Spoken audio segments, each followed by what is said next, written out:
నమస్కారం అండి. భర్తృహరి గారి నీతి శతకంలో నేడు 12వ పద్యము భావము వినిపిస్తున్నది మీ విజయభాస్కర్.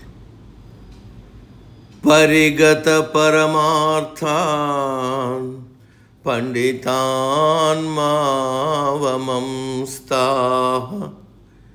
తృణమివ లఘు లక్ష్మీర్నైవ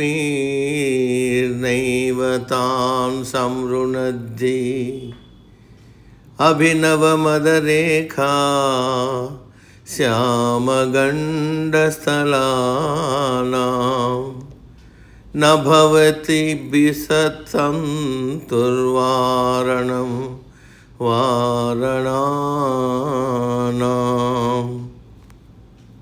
తాత్పర్యము: పరమతత్వము ఎరిగిన పండితులను అవమానించవద్దు. నీ ఐశ్వర్యాన్ని చూసి నీ పరాచకాలను వారు భరించెదరనుకోవద్దు. వారు నీ సంపదను గడ్డిపోచలా భావిస్తారు. సరికొత్తగా మదధారకారి నల్లబారిన చెక్కిళ్ళు గల మత్త గజమును తామర తూండ్లు చేత కట్టి బంధించుట అసాధ్యము కదా.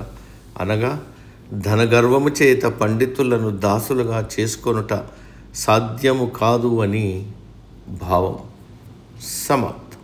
సర్వే జన సుఖినో భవంతు.